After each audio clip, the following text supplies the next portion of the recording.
No todos los que viven de YouTube tienen millones de visitas. De hecho, algunos creadores con 50,000 suscriptores ganan más dinero, tienen más libertad y sostienen mejor su equipo que incluso algunos con 5 millones. Y eso básicamente pasa porque no todos dependen del mismo modelo. Algunos monetizan desde su conocimiento, otros a través de su comunidad, otros desde la música o los shows en vivo. Y hay quienes convirtieron su canal en una empresa completa. Hoy vamos a mapear cómo los creadores realmente viven y escalan en YouTube, desde quienes lo hacen solos hasta quienes crearon su sistema para vivir de su contenido sin depender del algoritmo, porque vivir de YouTube no es cuestión de vistas, es cuestión de estructura.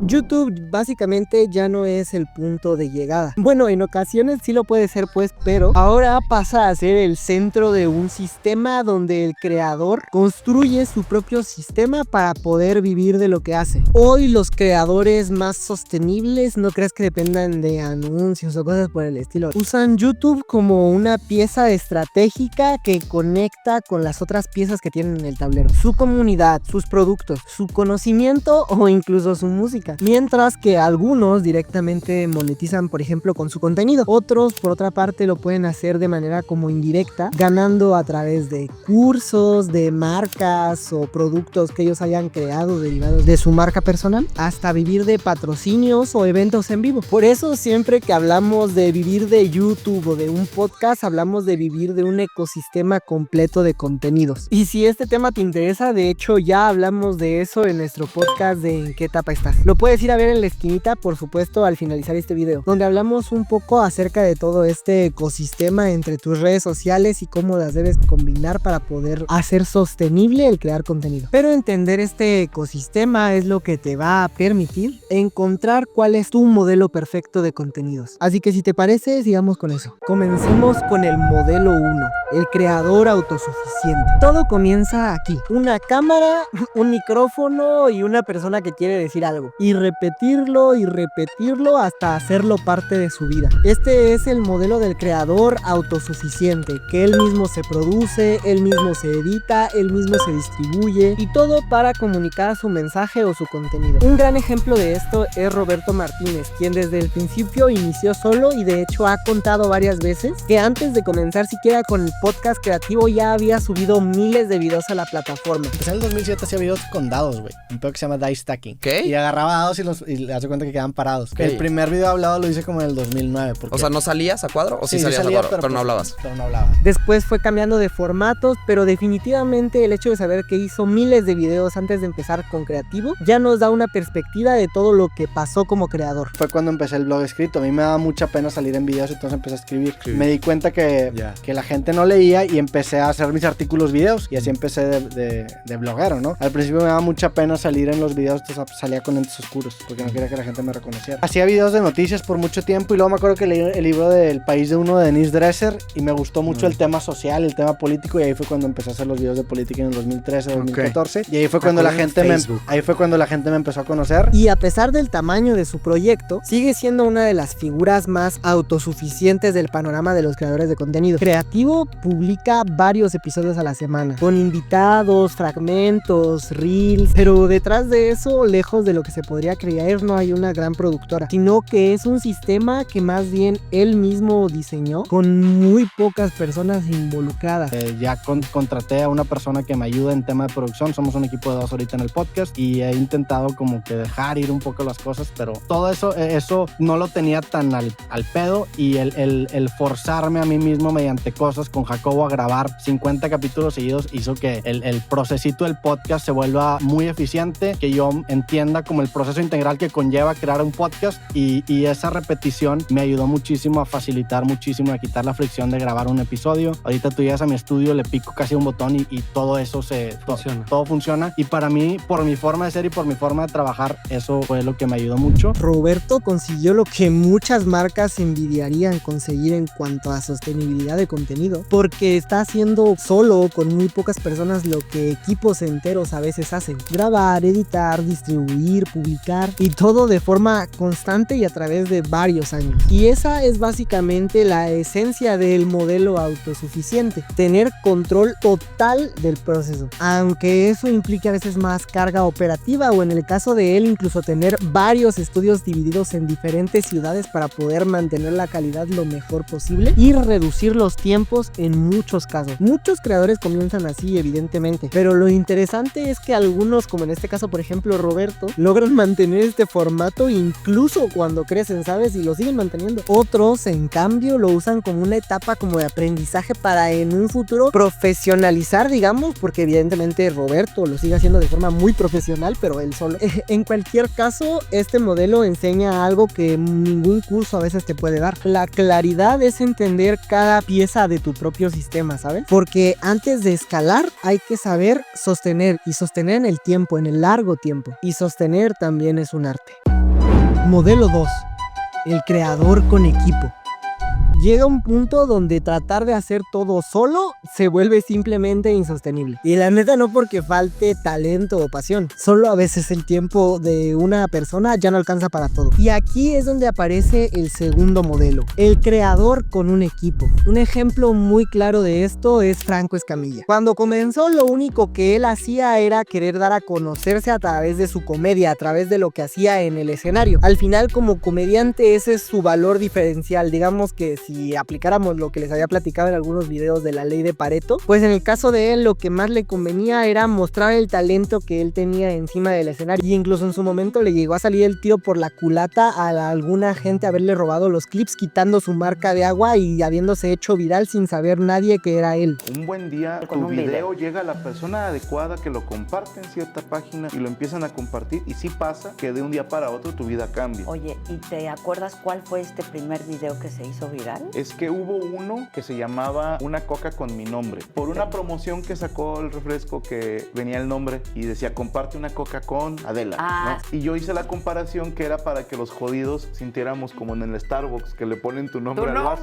Claro. Y lo pegué con otros dos chistes y ese lo compartieron en redes y medio se empezó a pegar, pero la persona que lo subió cortó el pedazo donde estaba mi nombre y las redes sociales, entonces nadie sabía quién era. Ay, qué ojete. Sí. Literal, él mismo colocaba y ponía a grabar a la cámara en el bar, editaba él mismo básicamente los videos y los subía a las plataformas. Tengo entendido que a YouTube. Y bueno, con el tiempo, como menciono, empezaron a crecer ya estos videos y en su propio canal. La gente empezó a conocerlo por su propia plataforma y así fue como YouTube se volvió una pieza clave de su historia. Que me voló la cabeza ver un video de Wherever Tomorrow, pero lo intenté hacer como él, grabarme con una cámara en mi casa, editarlo yo solito, y no le gustó a la gente. Entonces se me ocurrió, digo, tampoco descubrir lo negro, grabarme en el bar. Dije, a mí me sale mi show en el bar, entonces vamos a grabarme en un ambiente más controlado para mí. Y esos videos son los que empezaron a darme seguidores en YouTube. Para cuando yo me invitan a Están Parados tenía 100,000 suscriptores en mi canal, o sea, ya era un canal que empezaba a crecer. Sí. Y cuando me ven en Están Parados, ahí fue donde ya más gente se empezó a suscribir y en menos del año ya estábamos en 1,000,000 de seguidores. Wow. Y ahí es donde decidió dar el siguiente paso, que fue construir un equipo. Primero, según tengo entendido, fueron personas que lo ayudaron a grabar, que lo ayudaban con sus shows, cargando literalmente las cosas que tenía que hacer para darlos. Y creo que incluso tengo entendido que en su momento también hacía otras cosas con su negocio. Creo que llegué a escuchar que con Cristian Mesa incluso rentaba inflables o cosas por el estilo. Ahí estoy hablando de muy al inicio. Pero con el tiempo y que empezó a crecer, evidentemente llegaron roles más específicos. Ahora tiene camarógrafos, editores, community managers y me imagino que productores de los programas y demás cosas. Hoy su canal de hecho ya se convirtió en un sistema completo de contenido, con múltiples shows semanales, desde cosas grabadas en sus propios shows en vivo hasta cosas que transmite en vivo todas las semanas, y una estructura entera que le permite estar creando y creando sin detener su carrera como comediante, que es muy importante. Este modelo representa justo ese punto de inflexión donde el creador deja de ser solo un ejecutor y ya tiene que empezar a pensar como una pequeña empresa, como un pequeño equipo. Y lo más interesante de estos casos es cómo el contenido no pierde su autenticidad, simplemente se vuelve más constante y más sostenible con el tiempo. Y delegar en ningún momento significó perder control. Fue lo que permitió a Franco Escamilla escalar su creatividad. Y ese es el verdadero cambio de pasar de grabar y hacer videos a tener un sistema creativo. Modelo 3.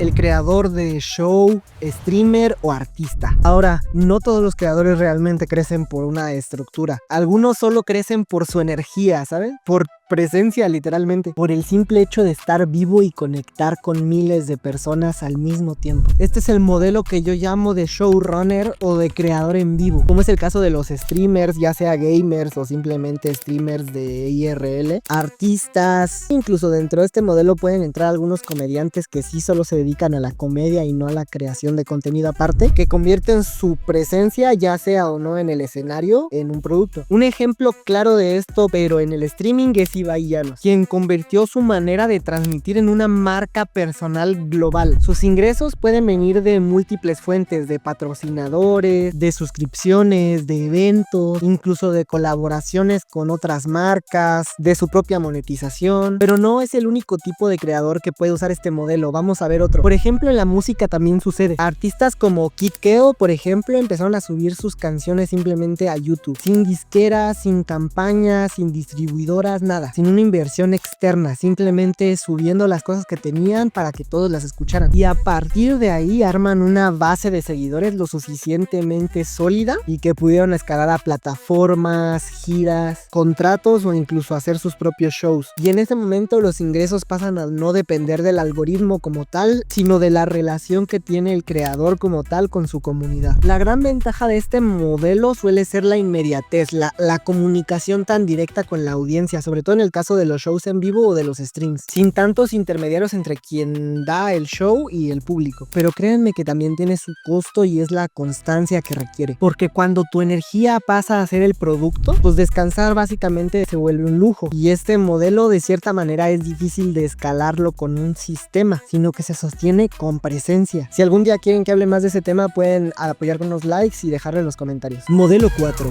El creador, educador o consultor.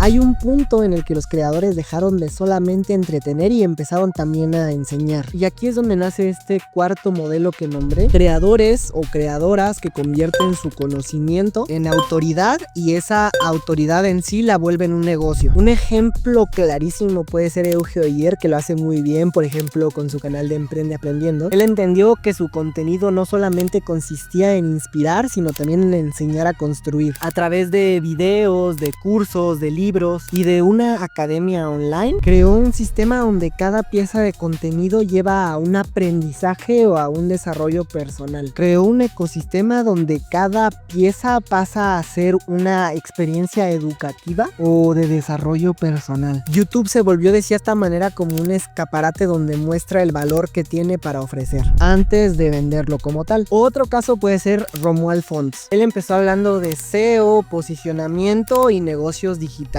y terminó creando una comunidad de aprendizaje y consultoría que lo posicionó como una autoridad en el mundo del marketing. Ambos modelos tienen algo en común, y es que el conocimiento es el producto, y eso básicamente cambia por completo la forma en la que YouTube se usa. Ya no es solo una red social, sino también una vitrina de confianza con el público. Este modelo tiene una gran ventaja, y es que es bastante escalable. No depende tanto del algoritmo ni de la presencia diaria como tal, pero exige algo que a veces puede ser mucho más difícil, que es resultados reales y sobre todo reputación con tus clientes o tu audiencia también. Modelo 5. El creador, empresa o ecosistema completo. Este es el punto donde el creador trasciende a su canal. Ya no es solo una persona con una cámara, es una empresa creativa completa. El quinto modelo es el creador empresa y representa la cúspide de la evolución de un sistema de contenido. Un gran ejemplo de esto es MrBeast. Empezó grabando retos en su cuarto y ahora dirige una compañía con cientos de personas que produce contenido, marcas de comida, apps, incluso proyectos a gran escala de impacto social. Su canal ya solo es una pequeña parte de todo su negocio, y su verdadero negocio está en cómo usa a YouTube como motor de su marketing de todo su ecosistema en general. Otro ejemplo increíble de esto es Mark Rober. Su contenido parece simplemente de entretenimiento científico científico, pero si ves de atrás hay una ingeniería increíble. Cada video es una producción a gran escala, con meses de trabajo. Solamente produce 12 videos al año. E incluso una tienda de productos educativos y tecnológicos que se alimenta propiamente de la publicidad que le da este contenido. Y por supuesto, otro gran ejemplo puede ser Casey Neistat, uno de los primeros creadores en demostrar que su canal podía funcionar realmente como una productora independiente. Casey no solo cuenta historias, desarrolló un estilo visual, un lenguaje de marca y una empresa, 368, un espacio de colaboración creativa. En todos estos casos el patrón se sigue repitiendo. YouTube no es el fin, es la pieza central de un ecosistema donde la creatividad se vuelve el eje de tu negocio. El reto de aquí a veces ya no solo es conseguir vistas, sino construir cultura. Y esa es la verdadera diferencia entre tener un canal y una empresa creativa. Hasta aquí vimos 5 modelos distintos de cómo los creadores pueden vivir de YouTube. Pero la verdad es que detrás de cada uno de ellos hay historias y matices que simplemente no pude meter en un solo video. Por eso preparé un material exclusivo que va a estar este fin de semana en nuestro Patreon. Un ebook interactivo donde desglosaremos un poco cómo es que funcionan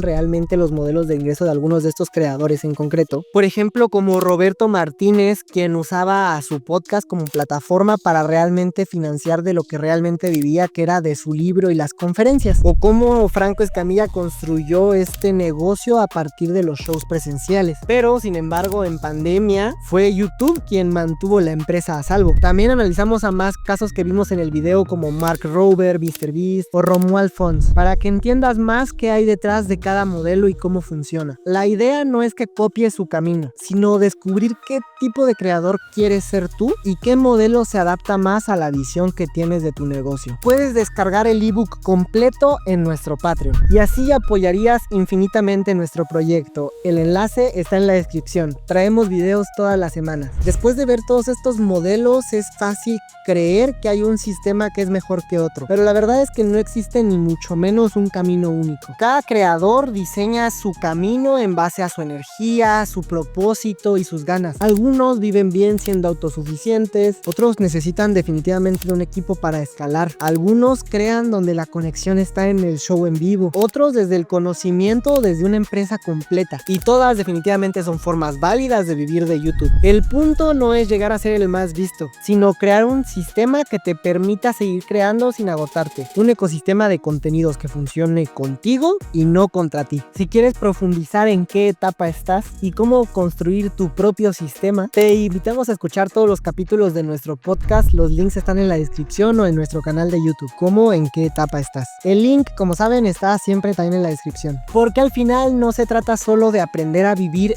de YouTube, se trata de aprender a vivir con YouTube.